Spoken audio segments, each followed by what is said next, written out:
Hi folks, welcome to my Friday Facebook Live at 1 o'clock. So today I am talking about magnesium, and magnesium has been one of the supplements and minerals that really just over the last couple of years I have been using more and more myself personally, and with clients who are suffering from a variety of symptoms. And really, like, if you're not sleeping well, muscle cramps, weakness, fatigue, migraines, restless legs for sure, stress definitely, diabetes, menopause, just getting older, or suffering from any chronic illness, you could find that increasing your magnesium levels could really help. Okay, so I'll be talking about why you need optimum magnesium and not just the recommended daily amount, how how much we need and where you can get it from the diet. Do you need supplements? And one of the questions that I'm asked all the time is, because there's so many different types of magnesium, is what type of magnesium is best. So I've got some super information on that. So why magnesium? So magnesium is really important for ATP, which provides your energy. So provides the energy to drive all of the processes in the body. It's a bit like fuel for your car, okay? Magnesium is really involved in glucose and insulin balance. Too little magnesium can cause problems that might contribute to things like pre-diabetes or diabetes, both on the rise currently. And there's some fantastic research just out on the link with stress, the effect of low magnesium on our stress response, and then that bi-directional link that high stress lowers our magnesium levels. Okay, so both ways there on stress. And last but not least, magnesium ions in the brain can help with memory, learning and cognitive function, right? That's a good one. Who doesn't need a wee bit of help in that direction? Now, just from the get-go, serious magnesium deficiency is very rare. And it's also quite hard to diagnose because only 1% of magnesium in the body is in the blood. So you test the blood, you get what, it's only 1% that they're looking at. 60% is in the bones and the rest is in the tissue. But I'm not talking about serious deficiency here. What I'm just looking to explore a wee bit with you and help you to understand a bit better is how optimum levels, how topping it up can help us to feel better, or give us ease from some of the symptoms and the issues that I mentioned earlier. And it's one of the minerals I talk a lot about when I'm working with clients. Sometimes it can be like a wee miracle mineral. It really helps with restless legs quite quickly, almost immediately, with aching muscles, with sleep, certainly helps me with sleep, anxiety and constipation. It's known as nature's relaxant, so if you can think about that, it's kind of relaxing the whole way through the body, and that's no matter any type of magnesium that you're taking will act as a bit of a relaxant. It's just that the more that I learn about it and dive that wee bit deeper and reading some recent research and studies, I just come to understand that it's so much more than that. And it is one of those supplements that I'm asked most about, so that's why I thought I'd spend some time this Friday on it. It's the second most abundant mineral in the body, okay? Involved in almost all of the major processes in the body, including metabolism. So think weight loss. So how do you know if you're deficient or if you need magnesium? Right, without getting testing, or if it is so difficult to diagnose? Well, studies suggest that at least 50% of the population have low levels. That rises to 90% if you're an athlete, because you're sweating a lot, so you're sweating a lot of it out, or if you've got a serious illness or you're suffering with chronic stress. So it's generally accepted that this kind of a chronic latent deficiency is common among the general population, more so if you're suffering from a chronic disease. And this is in spite of magnesium being available in a wide range of foods. So first question, how much magnesium do you need?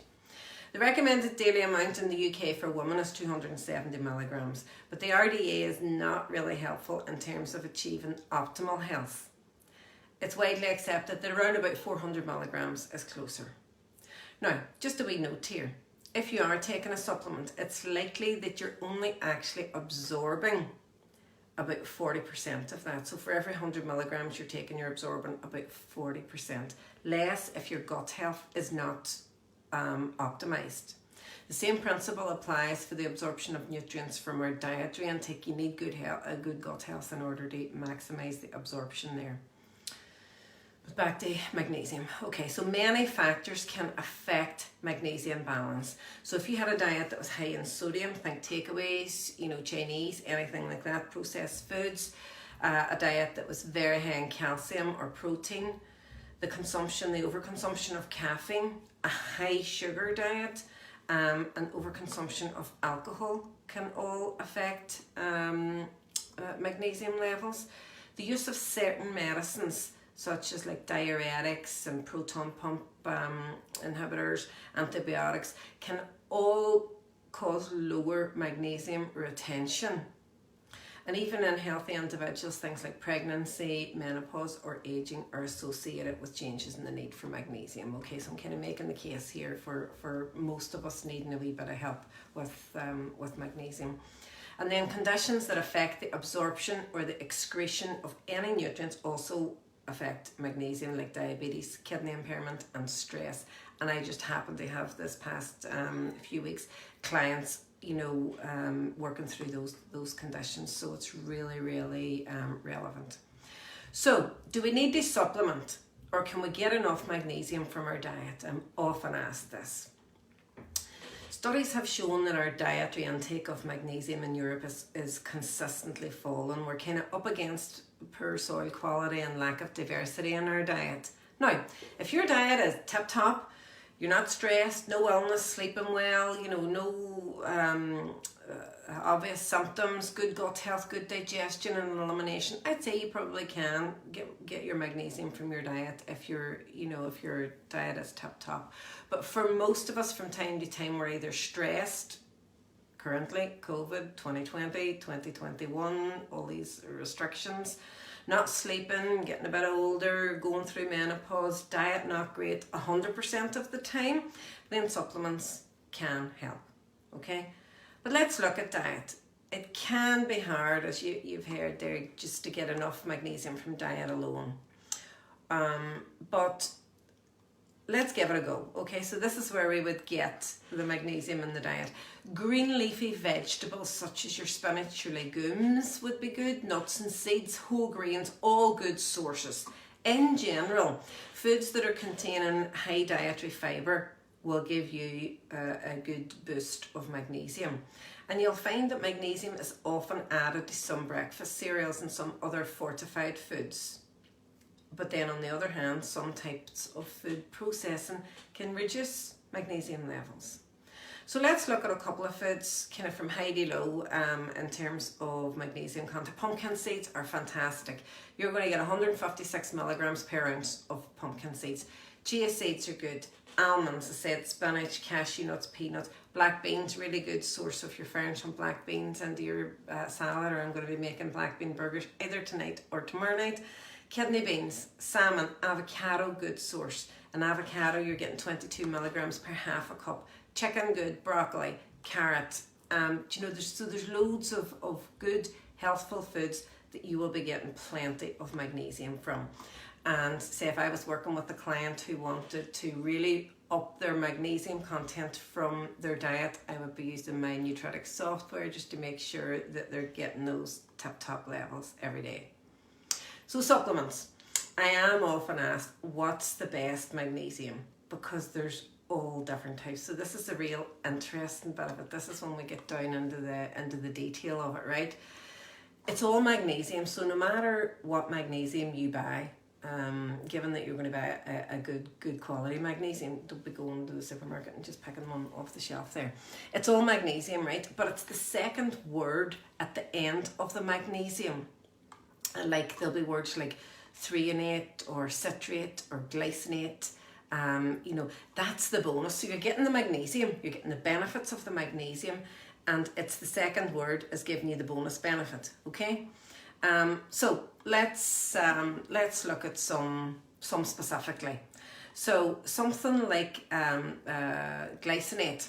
Okay, so magnesium glycinate will give you a nice calming effect. Okay, best at night, good for easing anxiety, really enhances sleep. That's why you were taking that at night. It's the best option. The glycinate, magnesium glycinate, is the best option for long-term use. It's one of the best absorbed, which we know is important, forms of magnesium. It's also quite good to help with PMS, with cramps, breast pain and cravings around about that time as well. So that's magnesium glycinate. Now there are some magnesiums that help muscles better. So something like magnesium malate. Again, best taken in the morning, and this form is sometimes recommended for people who are suffering with fibromyalgia and chronic fatigue, because it helps the body produce energy. So you don't want to be taking that one at night. That could interfere with sleep if taken at night. So that was magnesium malate. And some really get in the brain better, right? So they're they can cross this one can cross the blood-brain barrier, and it's called threonate. I think it's there's normally an L in front of it, magnesium L-threonate. Best taken in the morning, and really thought to help age-related memory loss, cognitive decline, and an aid to learning and memory. I think I'm going to start taking that. I haven't tried that one out yet, so I think I'm going to give that one a go. So that's magnesium L-threonate. And some help you poop better. Okay, so magnesium citrate is the best known one for that, and citrate is also one of the best absorbed, and it is quite a powerful natural laxative. It does this because it helps by pulling water into the bowel and helps to flush the waste out. And it's one of the ways actually that you'll know, okay, I don't need any more magnesium, I've taken too much, or the dose that I'm taking is too much. If the stools become too loose, then you just cut back on your dose. And I have heard some functional medicine practitioners basically say, you know, if you're looking to use magnesium to help to get your bowels that wee bit more regular, you know, just up your dose until you reach a looser stool, and then bring it back a bit. But it's kind of just everybody. It's very individual around that. There's one called magnesium oxide, not very well absorbed, and really I've never recommended that. And sometimes you'll see something called magnesium stearate. Now it's just an additive for medication capsules, so there's no real magnesium benefit. So if you're looking for the benefit of the magnesium, then basically just avoid that. So some good information there. I think it was a bit of quite a general overview, and like on this Facebook Live I can't really be specific about dosages or what might suit you as an individual. That would be something that if you were working with me as a client, I'd be working through that with you. Now in terms of brands, I do have a few trusted companies that I use, mainly practitioner only, but what I will say to you is just be careful with over-the-counter supermarket type brands. A good company will, you know, you'll be researching them on their website. They'll tell you all about their certifications. They'll be very proud of how they make their product. Just the same as you would be in terms of selecting sort of food. You'd be looking at the ethics of the company, the source of their ingredients and their testing regime, and they'll tell you all about that. And you know, if they're not giving you that information, then there's something to be a wee bit suspicious about. Sometimes people ask, you know, how quickly will I feel benefits of magnesium? You will feel better quite quickly, depending on your symptoms, depending on what you're taking it for. So say, for example, for the sleep or for the restless legs, things like that, you know, you can get that quite quickly. But in order to really replete, you know, a potential deficiency, replete low levels, you need to be taking it consistently for between 3 and 6 months. And that's what's really required to build up the levels in the body. Now, just a wee note here of caution. Magnesium supplements can have a moderate interaction with some of the following that I'm going to mention here. So some antibiotics, not all antibiotics, but some of them. bisphosphonates, high blood pressure medications, muscle relaxants and water pills. So if you're already taking them, you would just either need to get advice from your health practitioner or whoever has basically recommended those medications. And just a wee point on thyroid medication. I always take thyroid medication away from any other medications, from tea, coffee or other supplements. Thyroid medications are a bit of a diva. It was Dr. Carrie Jones who coined that phrase, and I thought it was great. You know, they really like to have your digestion and absorption all to themselves, so they need a good hour before you would take anything else along with them. So that's if you're taking thyroid medications. So I hope you enjoyed that we run through and found that useful on magnesium. And you know, magnesium alone, whilst I think it's fantastic, it's not a one pill fixes all. It works very well in tandem with lifestyle and dietary interventions, and it can certainly help to take your health status to the next level. If you're interested in finding out a wee bit more, why not book a wee exploratory call with me and see how I can help. 2021 I think is not looking to be easy for us, so we want to be in tip-top health as we get through it. So that's me signing off now for today, and I will see you back here next Friday at 1 o'clock. If there's anything that you'd like me to cover on my Friday live at 1 o'clock, just let me know, and I'm sure I will be able to help. See you. Bye.